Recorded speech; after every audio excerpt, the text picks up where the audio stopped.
Hello, everyone, and welcome back. Today I have a new audiobook for you from Robert E. Howard. It's called The Valley of the Worm. This story is part of a series featuring the character James Allison, a man who can recall his past lives. Robert E. Howard wrote 3 stories featuring James Allison, of which this story is actually the first. If you like this story, and would like to hear more tales of prehistoric mayhem and adventure, then take a look at The Garden of Fear, which is also available on this channel, and is the second story in the James Allison series. And now for the story. I hope you enjoy.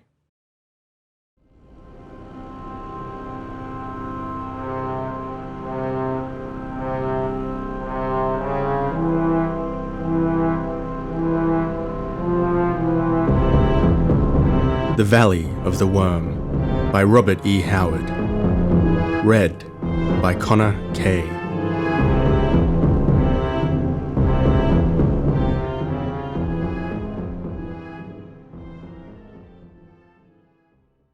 I will tell you of Niord and the Worm.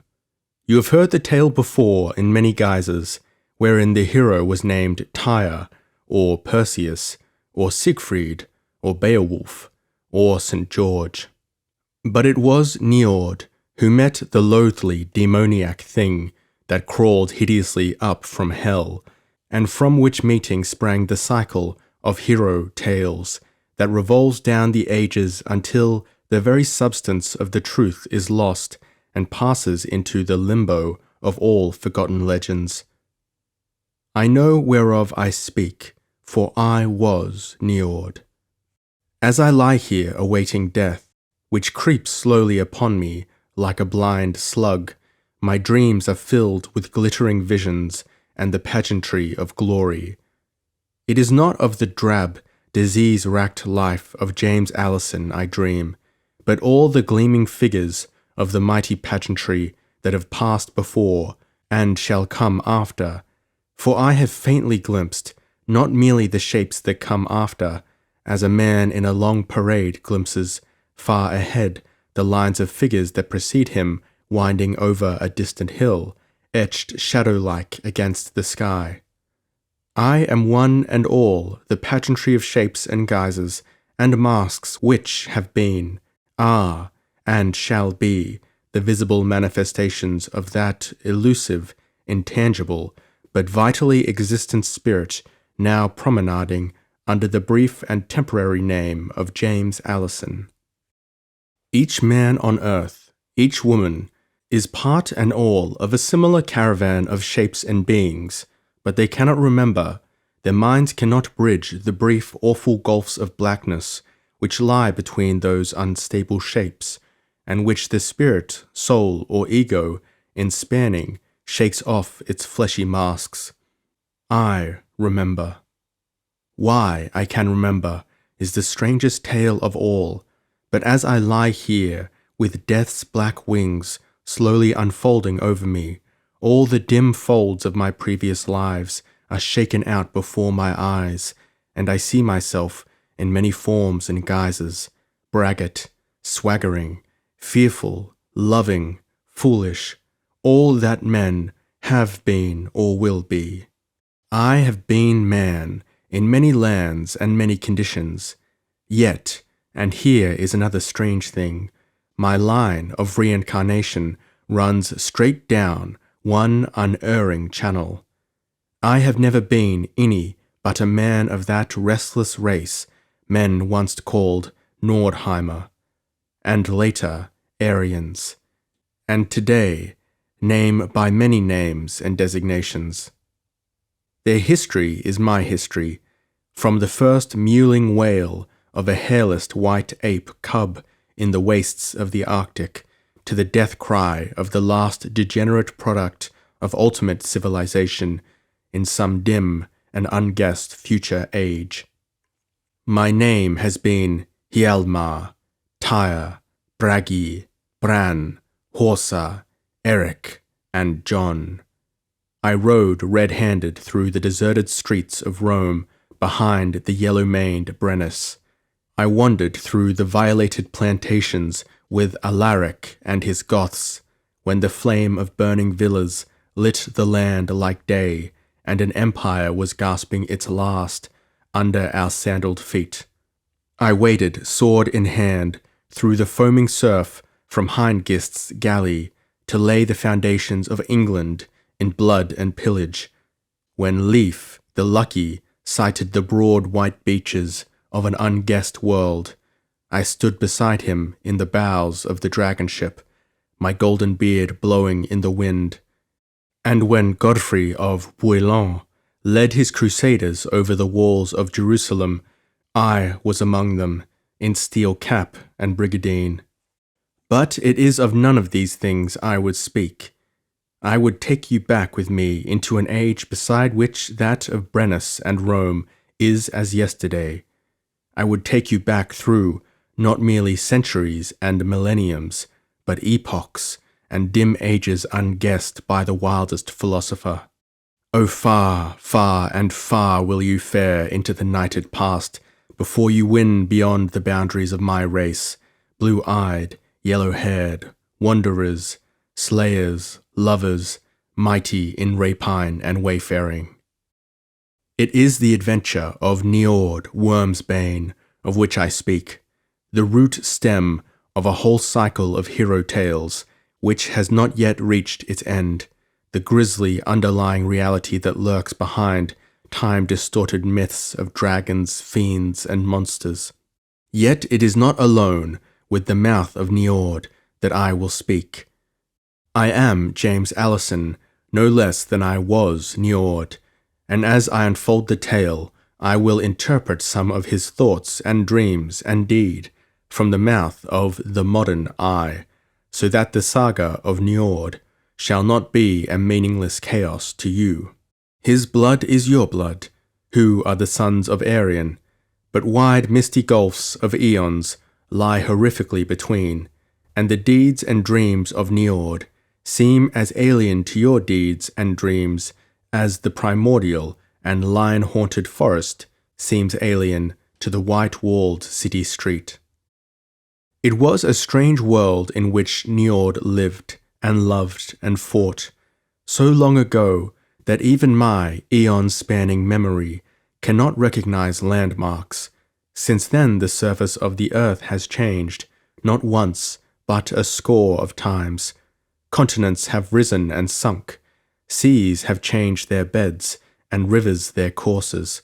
Glaciers have waxed and waned, and the very stars and constellations have altered and shifted.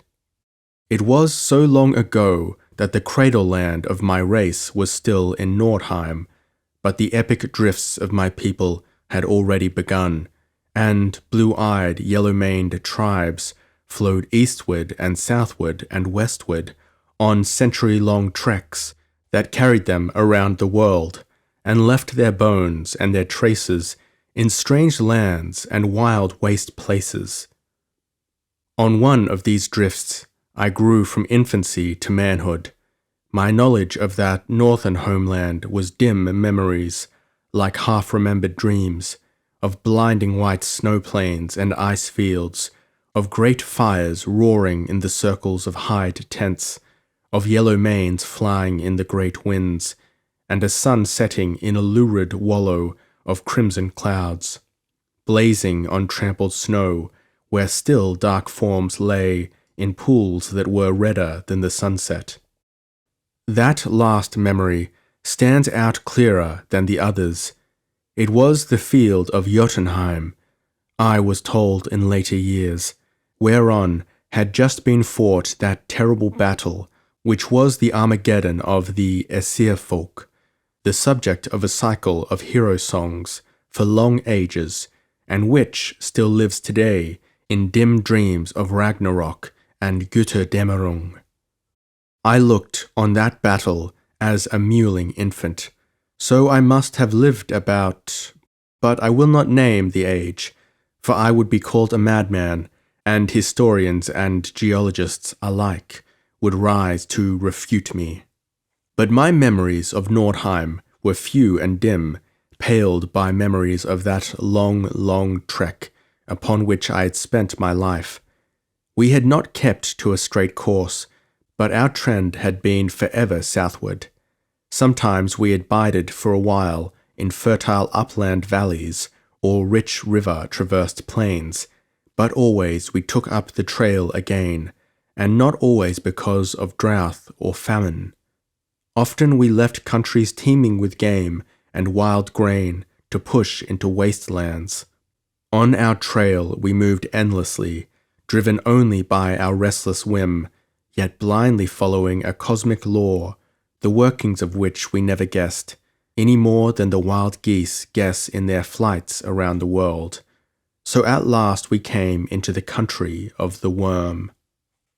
I will take up the tale at the time when we came into jungle-clad hills, reeking with rot and teeming with spawning life, where the tom-toms of a savage people pulsed incessantly through the hot, breathless night. These people came forth to dispute our way, short, strongly built men, black-haired, painted, ferocious, but indisputably white men. We knew their breed of old. They were Picts, and of all alien races, the fiercest. We had met their kind before in thick forests and in upland valleys beside mountain lakes, but many moons had passed since those meetings. I believe this particular tribe represented the easternmost drift of the race. They were the most primitive and ferocious of any I have ever met. Already they were exhibiting hints of characteristics I had noted among black savages in jungle countries, though they had dwelt in these environs only a few generations.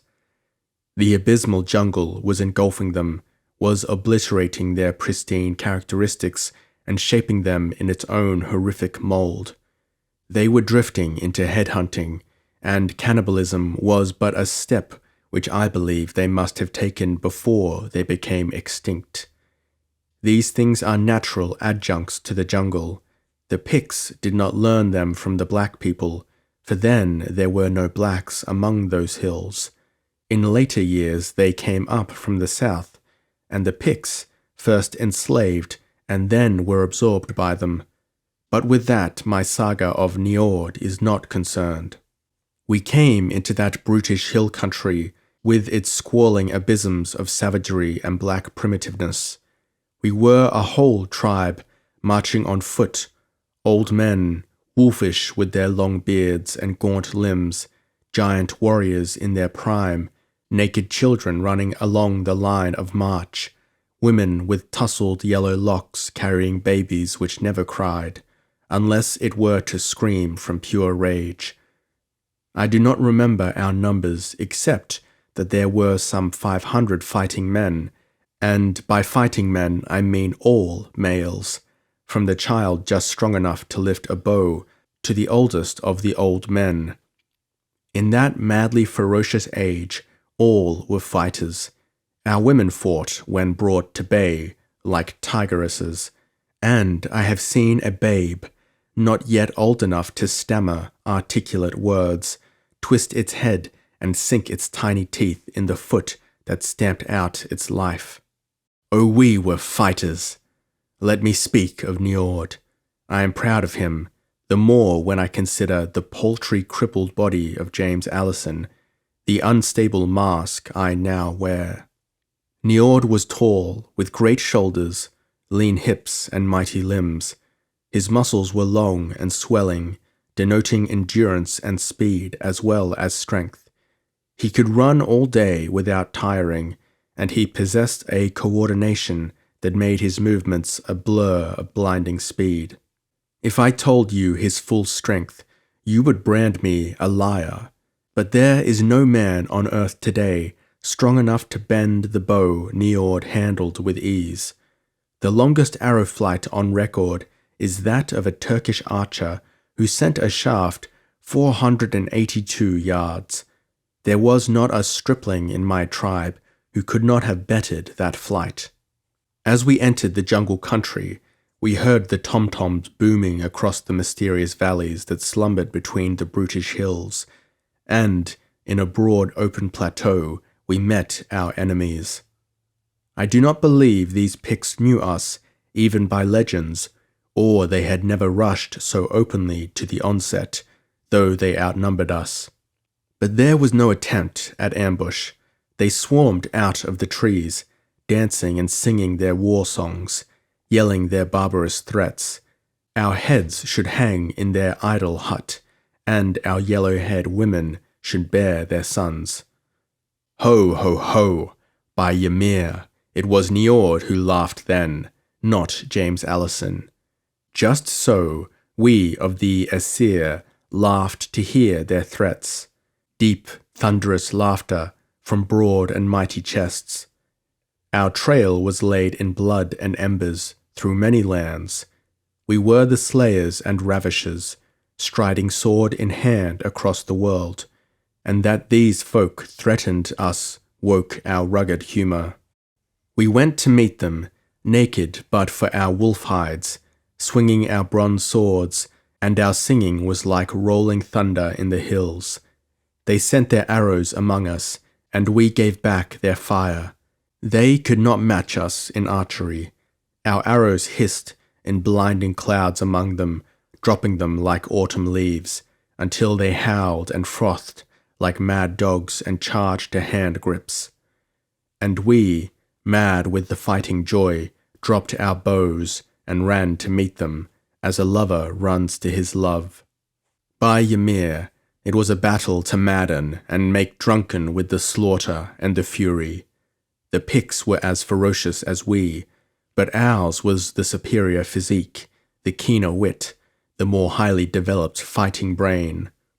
We won because we were a superior race, but it was no easy victory. Corpses littered the blood-soaked earth, but at last they broke, and we cut them down as they ran to the very edge of the trees. I tell of that fight in a few bald words. I cannot paint the madness, the reek of sweat and blood, the panting, muscle-straining effort, the splintering of bones under mighty blows, the rending and hewing of quivering sentient flesh, above all the merciless abysmal savagery of the whole affair, in which there was neither rule nor order, each man fighting as he would or could. If I might do so, you would recoil in horror. Even the modern I, cognizant of my close kinship with those times, stand aghast as I review that butchery. Mercy was yet unborn, save as some individual's whim. The rules of warfare were as yet undreamed of. It was an age in which each tribe and each human fought tooth and fang from birth to death, and neither gave nor expected mercy. So we cut down the fleeing Picts, and our women came out on the field to brain the wounded enemies with stones, or cut their throats with copper knives. We did not torture. We were no more cruel than life demanded. The rule of life was ruthlessness, but there is more wanton cruelty today than ever we dreamed of. It was not wanton bloodthirstiness that made us butcher wounded and captive foes. It was because we knew our chances of survival increased with each enemy slain. Yet there was occasionally a touch of individual mercy, and so it was in this fight. I had been occupied with a duel with an especially valiant enemy. His tousled thatch of black hair scarcely came above my chin, but he was a solid knot of steel spring muscles, than which lightning scarcely moved faster. He had an iron sword and a hide-covered buckler. I had a knotty-headed bludgeon. That fight was one that glutted even my battle-lusting soul. I was bleeding from a score of flesh wounds before one of my terrible, lashing strokes smashed his shield like cardboard, and an instant later my bludgeon glanced from his unprotected head. Ymir! Even now I stop to laugh and marvel at the hardness of that Pict's skull. Men of that age were assuredly built on a rugged plan. That blow should have spattered his brains like water. It did lay his scalp open horribly, dashing him senseless to the earth, where I let him lie, supposing him to be dead, as I joined in the slaughter of the fleeing warriors. When I returned reeking with sweat and blood, my club horridly clotted with blood and brains, I noticed that my antagonist was regaining consciousness, and that a naked, tussle-headed girl was preparing to give him the finishing touch with a stone she could scarcely lift. A vagrant whim caused me to check the blow. I had enjoyed the fight, and I admired the adamantine quality of his skull. We made camp a short distance away, burned our dead on a great pyre, and after looting the corpses of the enemy, we dragged them across the plateau and cast them down in a valley to make a feast for the hyenas, jackals, and vultures which were already gathering. We kept close watch that night, but we were not attacked, though far away through the jungle we could make out the red gleam of fires, and could faintly hear, when the wind veered, the throb of tom-toms and demoniac screams and yells, keening for the slain, or mere animal squalls of fury. Nor did they attack us in the days that followed. We bandaged our captive's wounds, and quickly learned his primitive tongue, which, however, was so different from ours that I cannot conceive of the two languages having ever had a common source. His name was Grom, and he was a great hunter and fighter, he boasted. He talked freely and held no grudge, grinning broadly and showing tusk-like teeth, his beady eyes glittering from under the tangled black mane that fell over his low forehead. His limbs were almost ape-like in their thickness. He was vastly interested in his captors, though he could never understand why he had been spared. To the end it remained an inexplicable mystery to him. The Picts obey the law of survival even more rigidly than did the Aesir. They were the more practical, as shown by their more settled habits. They never roamed as far or as blindly as we, yet in every line we were the superior race. Grom, impressed by our intelligence and fighting qualities, volunteered to go into the hills and make peace for us with his people.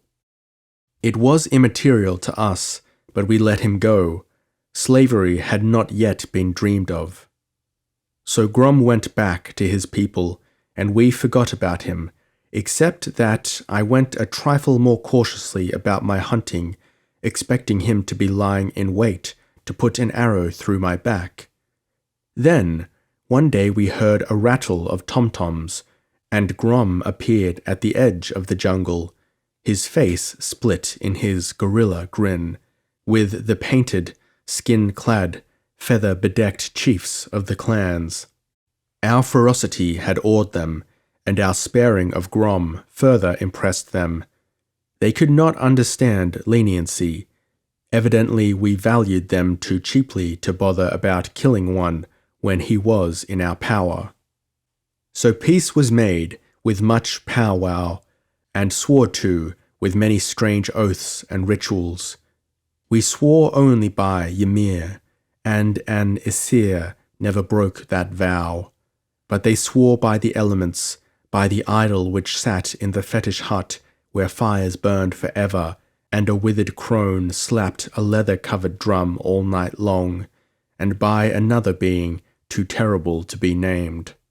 Then we all sat around the fires and gnawed meat bones, and drank a fiery concoction they brewed from wild grain, and the wonder is that the feast did not end in a general massacre, for that liquor had devils in it, and made maggots writhe in our brains.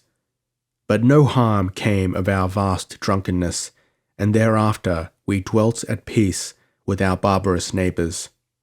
They taught us many things, and learned many more from us, but they taught us iron workings, to which they had been forced by the lack of copper in those hills, and we quickly excelled them. We went freely among their villages, mud-walled clusters of huts in hilltop clearings, overshadowed by giant trees, and we allowed them to come at will among our camps, straggling lines of hide tents on the plateau where the battle had been fought. Our young men cared not for their squat, beady-eyed women, and our rangy, clean-limbed girls with their tousled yellow heads were not drawn to the hairy-breasted savages. Familiarity over a period of years would have reduced the repulsion on either side until the two races would have flowed together to form one hybrid people. But long before that time the Asir rose and departed, vanishing into the mysterious hazes of the haunted south. But before that exodus there came to pass the horror of the worm. I hunted with Grom, and he led me into brooding uninhabited valleys and up into silence-haunted hills where no men had set foot before us. But there was one valley, off in the mazes of the southwest, into which he would not go. Stumps of shattered columns, relics of a forgotten civilization, stood among the trees on the valley floor.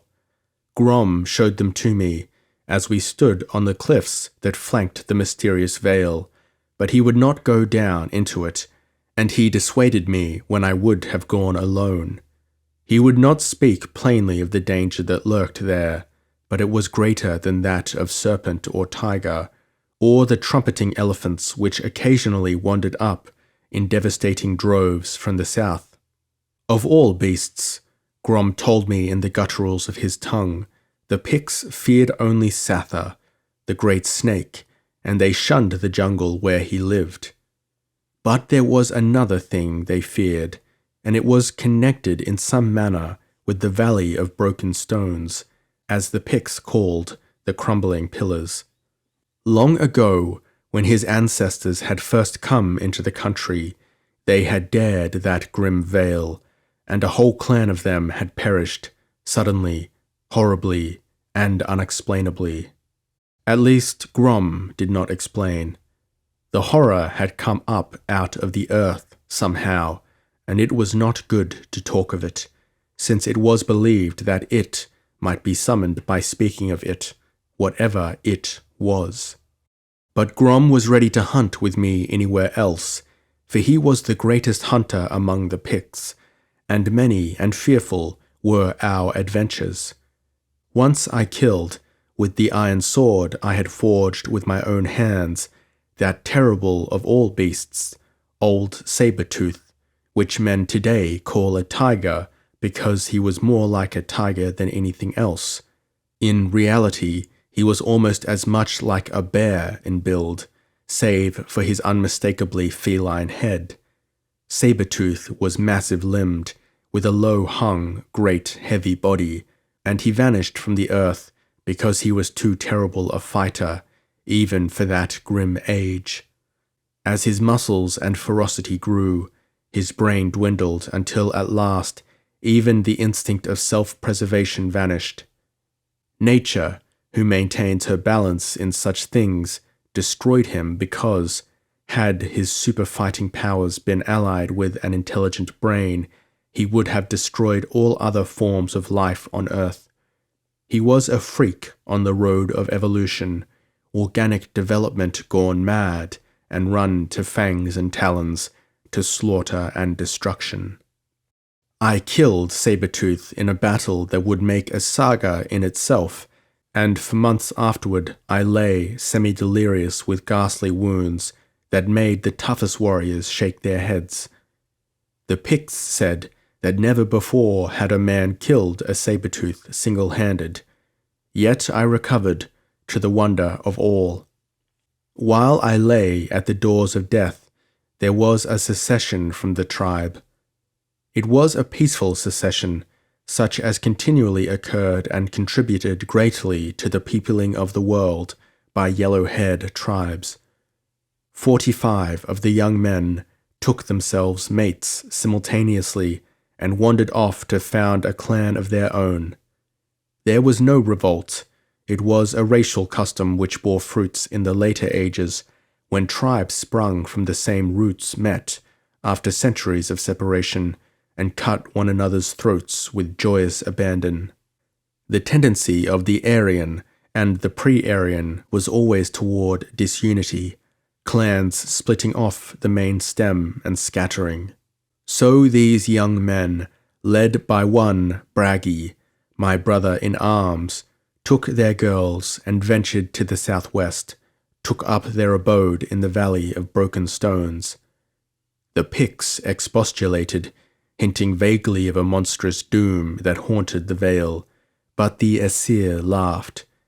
We had left our own demons and weirds in the icy wastes of the far blue north, and the devils of other races did not much impress us.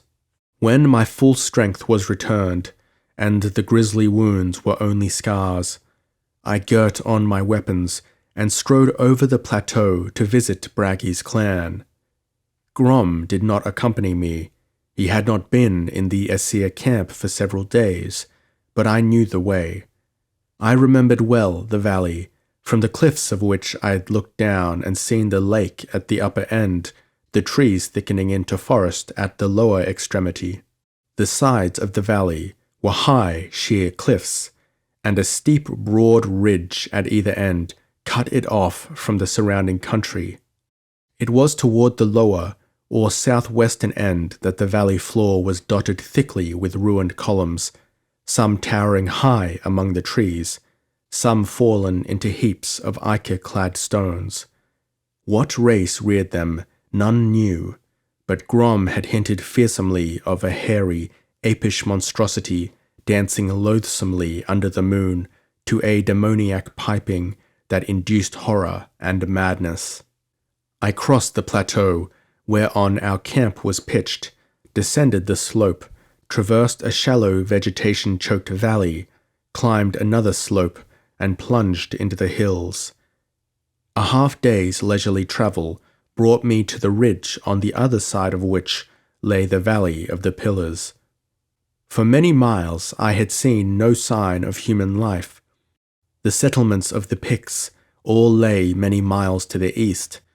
I topped the ridge and looked down into the dreaming valley with its still blue lake, its brooding cliffs, and its broken columns jutting among the trees. I looked for smoke. I saw none, but I saw vultures wheeling in the sky over a cluster of tents on the lake shore. I came down the ridge warily and approached the silent camp. In it I halted, frozen with horror. I was not easily moved.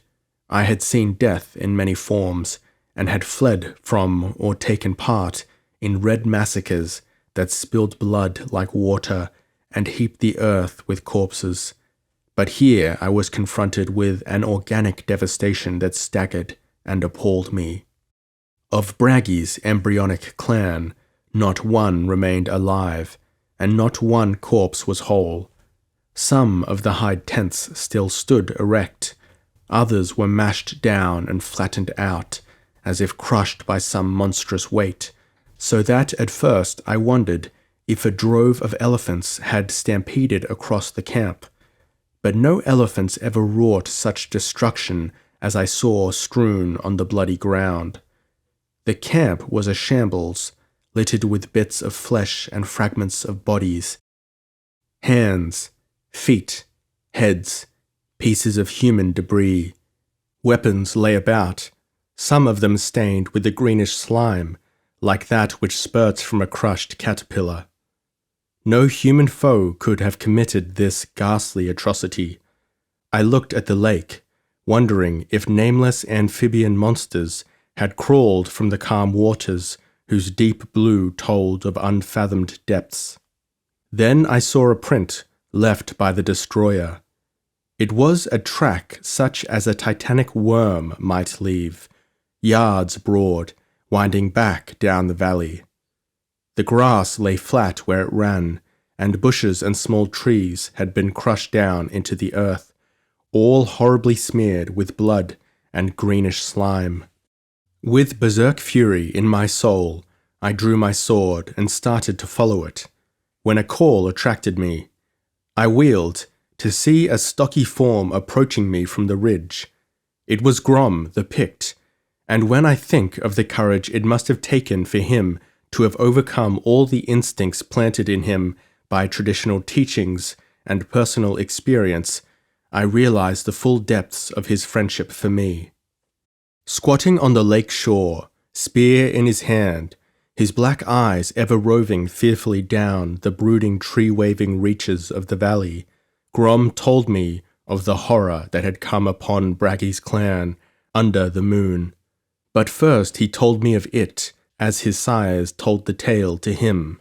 Long ago the Picts had drifted down from the northwest on a long, long trek, finally reaching these jungle-covered hills, where, because they were weary, and because the game and fruit were plentiful, and there were no hostile tribes, they halted and built their mud-walled villages. Some of them, a whole clan of that numerous tribe, took up their abode in the Valley of the Broken Stones. They found the columns and a great ruined temple back in the trees, and in that temple there was no shrine or altar, but the mouth of a shaft that vanished deep into the black earth, and in which there were no steps such as a human being would make and use. They built their village in the valley, and in the night under the moon, horror came upon them, and left only broken walls and bits of slime-smeared flesh. In those days the Picts feared nothing. The warriors of the other clans gathered and sang their war songs, and danced their war dances, and followed a broad track of blood and slime to the shaft mouth in the temple. They howled defiance, and hurled down boulders which were never heard to strike bottom. Then began a thin, demoniac piping, and up from the well pranced a hideous, anthropomorphic figure, dancing to the weird strains of a pipe it held in its monstrous hands.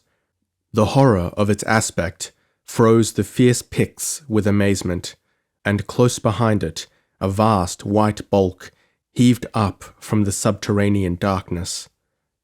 Out of the shaft came a slavering, mad nightmare, which arrows pierced but could not check, which swords carved but could not slay.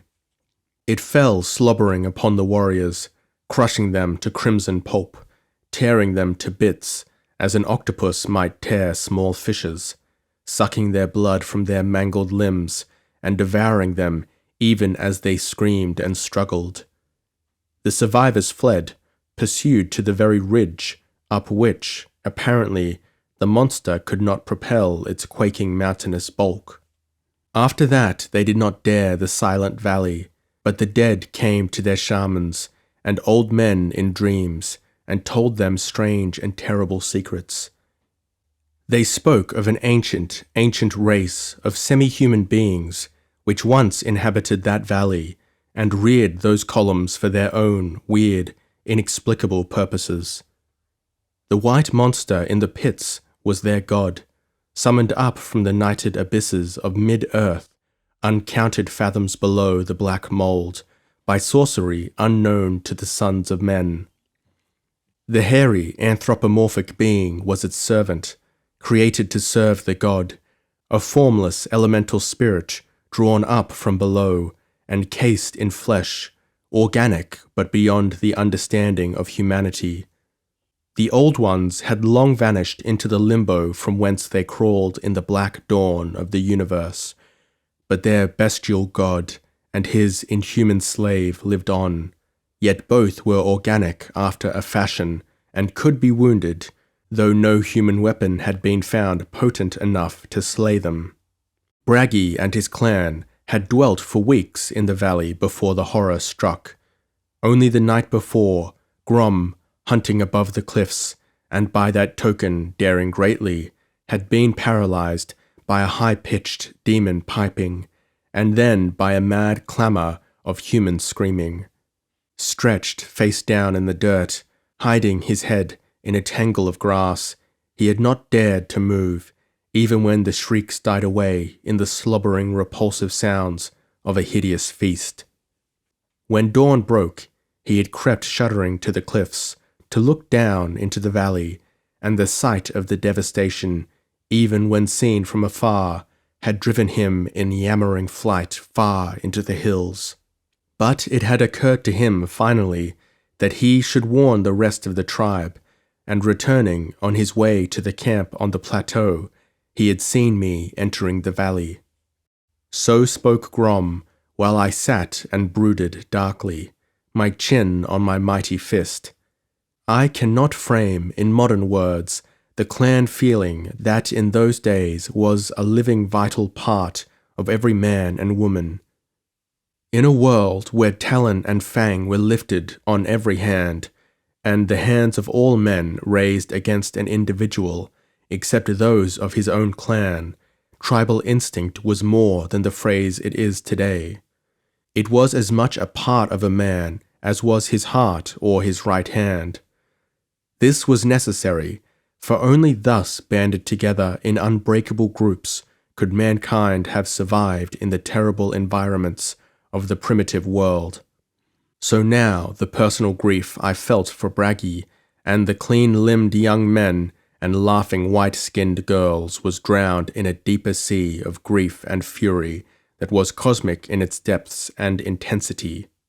I sat grimly while the Pict squatted anxiously beside me, his gaze roving from me to the menacing deeps of the valley, where the accursed columns loomed like broken teeth of cackling hags among the waving, leafy reaches.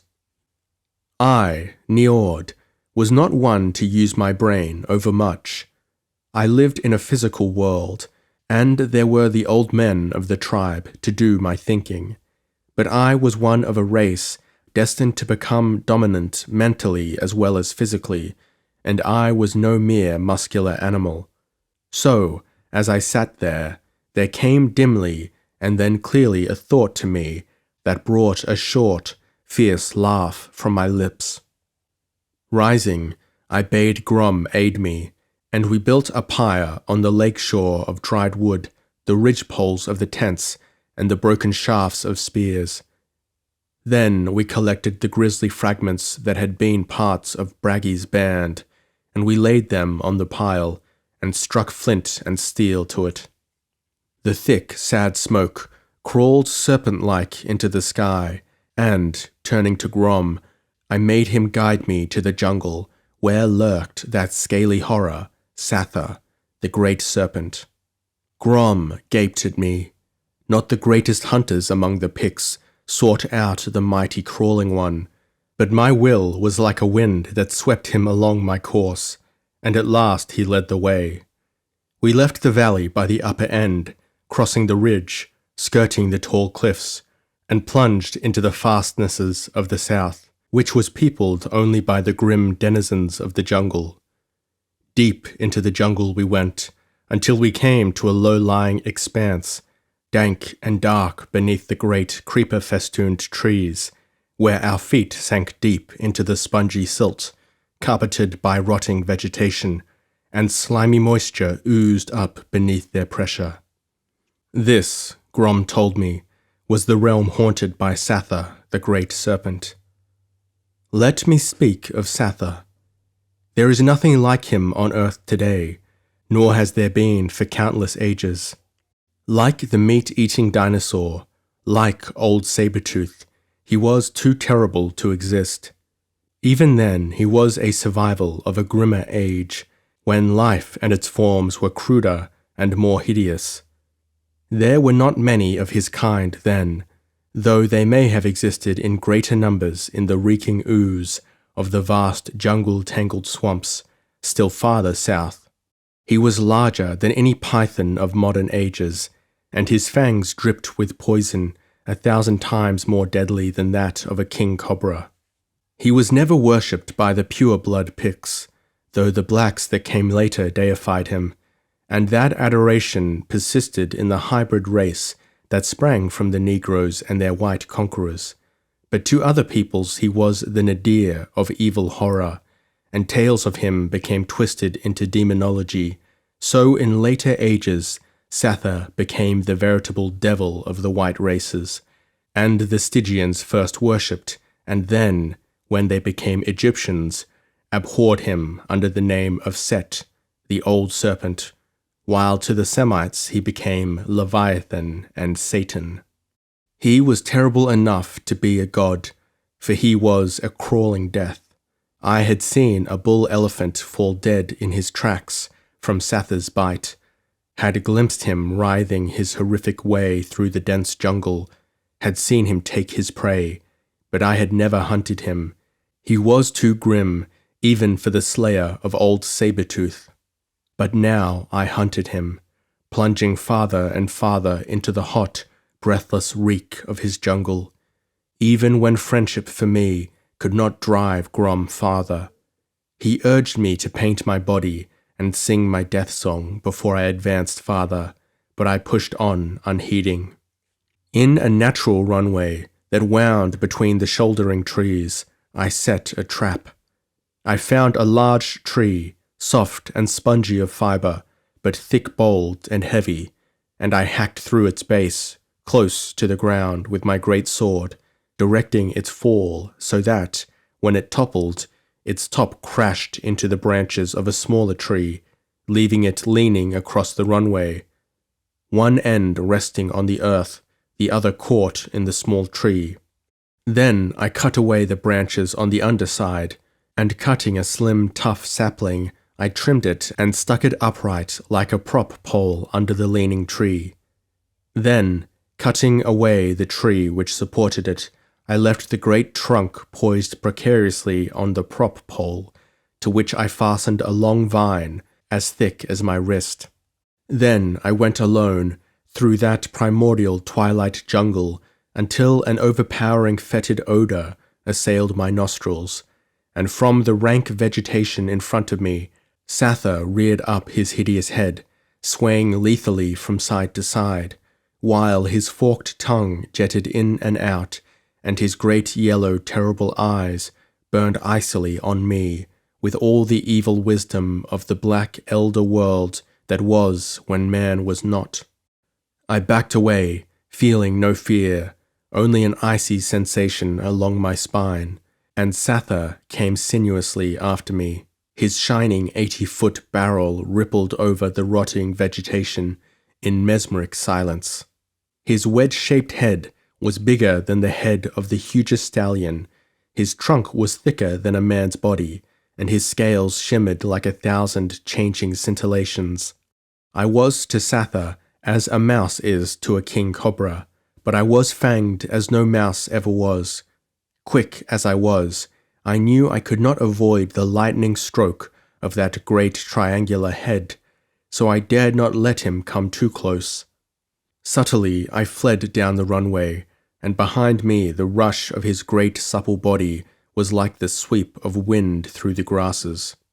He was not far behind me when I raced beneath the deadfall, and as the great shining length glided under the trap, I gripped the vine with both hands and jerked desperately. With a crash, the great trunk fell across Satha's scaly back, some 6 feet back of his wedge-shaped head. I had hoped to break his spine, but I do not think it did, for the great body coiled and knotted, the mighty tail lashing and thrashing, mowing down the bushes as if with a giant flail. At the instant of the fall, the huge head had whipped about and struck the tree with a terrific impact, the mighty fangs shearing through bark and wood like scimitars. Now, as if aware he fought an inanimate foe, Satha turned on me, standing out of his reach. The scaly neck writhed and arched, the mighty jaws gaped, disclosing fangs a foot in length, from which dripped venom that might have burned through solid stone. I believe, what of his stupendous strength, that Satha would have writhed from under the trunk but for a broken branch that had been driven deep into his side, holding him like a barb. The sound of his hissing filled the jungle, and his eyes glared at me with such concentrated evil that I shook despite myself. Oh, he knew it was I who had trapped him. Now I came as close as I dared, and with a sudden powerful cast of my spear, transfixed his neck just below the gaping jaws, nailing him to the tree trunk. Then I dared greatly, for he was far from dead, and I knew he would in an instant tear the spear from the wood and be free to strike. But in that instant I ran in, and swinging my sword with all my great power, I hewed off his terrible head. The heavings and contortions of Satha's prisoned form in life were naught to the convulsions of his headless length in death. I retreated, dragging the gigantic head after me with a crooked pole, and, at a safe distance from the lashing, flying tail, I set to work.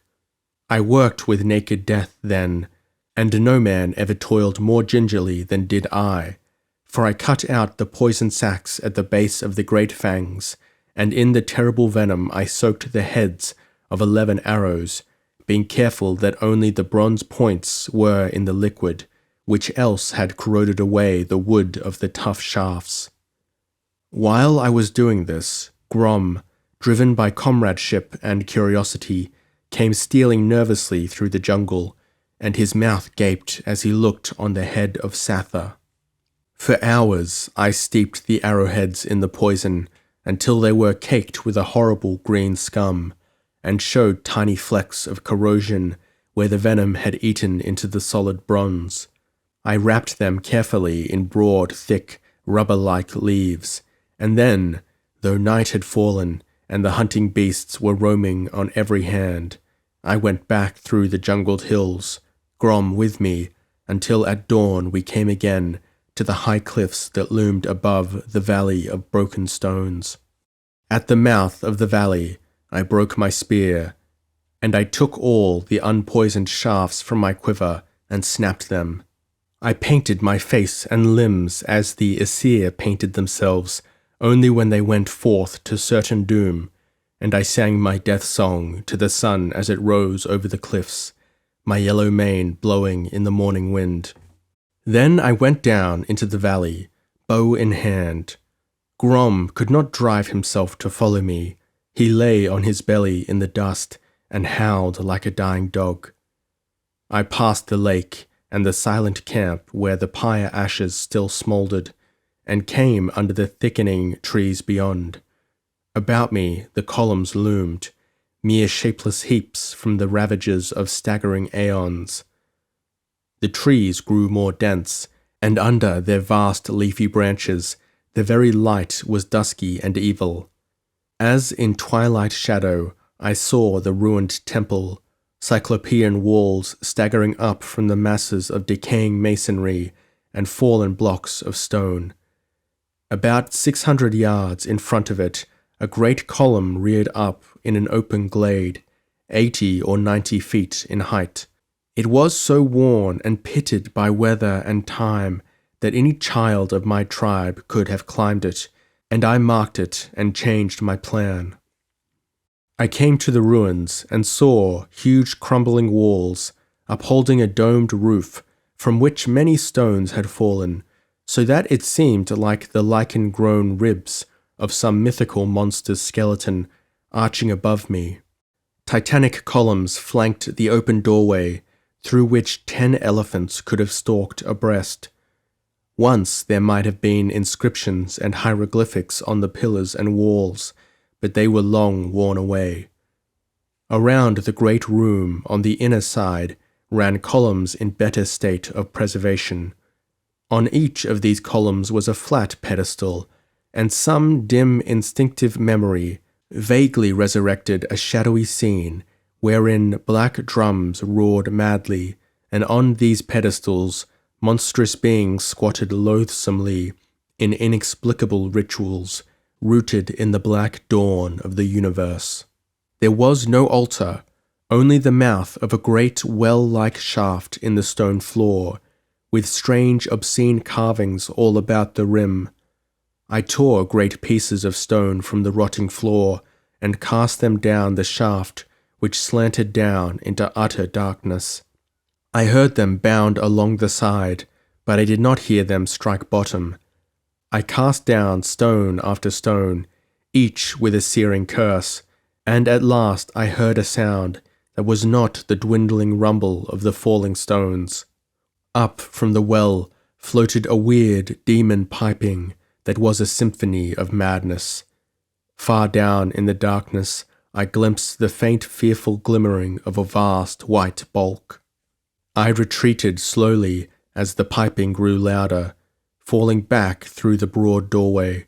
I heard a scratching, scrambling noise, and up from the shaft and out of the doorway between the colossal columns came a prancing, incredible figure. It went erect like a man, but it was covered with fur that was the shaggiest where its face should have been. If it had ears, nose, and a mouth, I did not discover them. Only a pair of staring red eyes leered from the furry mask. Its misshapen hands held a strange set of pipes, on which it blew weirdly as it pranced toward me, with many a grotesque caper and leap. Behind it I heard a repulsive, obscene noise, as of a quaking, unstable mass heaving up out of a well. Then I nocked an arrow, drew the cord, and sent the shaft singing through the furry breast of the dancing monstrosity. It went down as though struck by a thunderbolt, but to my horror the piping continued, though the pipes had fallen from the malformed hands. Then I turned and ran fleetly to the column, up which I swarmed before I looked back. When I reached the pinnacle I looked, and because of the shock and surprise of what I saw, I almost fell from my dizzy perch. Out of the temple, the monstrous dweller in the darkness had come, and I, who had expected a horror, yet cast in some terrestrial mould, looked on the spawn of nightmare. From what subterranean hell it crawled in the long ago I know not, nor what black age it represented, but it was not a beast, as humanity knows beasts. I call it a worm for lack of a better term. There is no earthly language which has a name for it. I can only say that it looked somewhat more like a worm than it did an octopus, a serpent, or a dinosaur. It was white and pulpy, and drew its quaking bulk along the ground, worm fashion, but it had wide, flat tentacles and fleshy feelers, and other adjuncts, the use of which I am unable to explain, and it had a long proboscis, which it curled and uncurled like an elephant's trunk.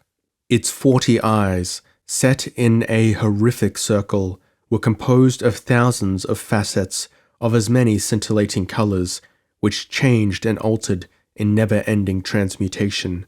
But through all interplay of hue and glint, they retained their evil intelligence. Intelligence there was behind those flickering facets, not human nor yet bestial, but a night-born demoniac intelligence, such as men in dreams vaguely sense throbbing titanically in the black gulfs outside our material universe. In size the monster was mountainous. Its bulk would have dwarfed a mastodon. But even as I shook with the cosmic horror of the thing, I drew a feathered shaft to my ear and arched it singing on its way. Grass and bushes were crushed flat as the monster came toward me like a moving mountain, and shaft after shaft I sent with terrific force and deadly precision. I could not miss so large a target.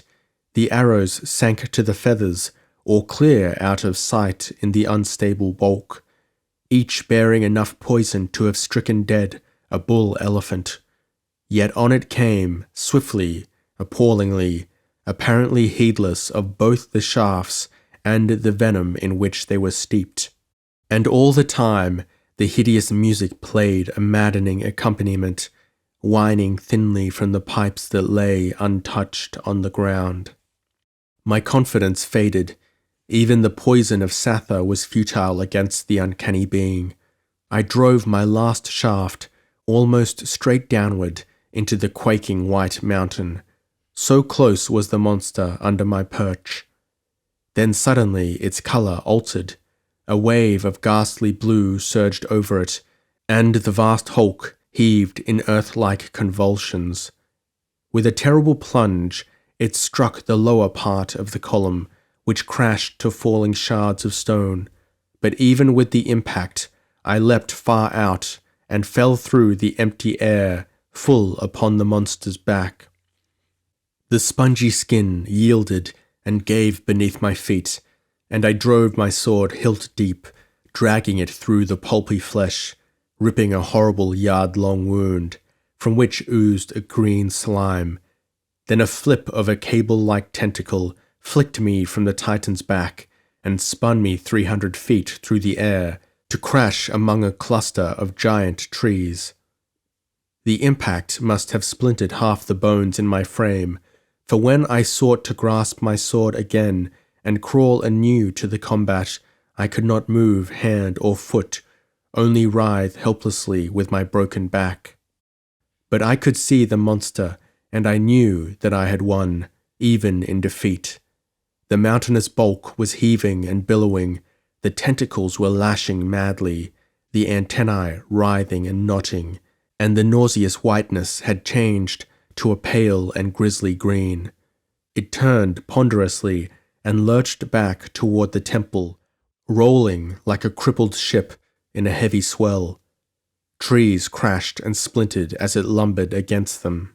I wept with pure fury, because I could not catch up my sword and rush in to die, glutting my berserk madness in mighty strokes. But the worm god was death-stricken and needed not my futile sword. The demon pipes on the ground kept up their infernal tune, and it was like the fiend's death dirge. Then, as the monster veered and floundered, I saw it catch up the corpse of its hairy slave. For an instant the apish form dangled in mid-air, gripped round by the trunk-like proboscis, then was dashed against the temple wall with a force that reduced the hairy body to a mere shapeless pulp. At that the pipe screamed out horribly and fell silent forever.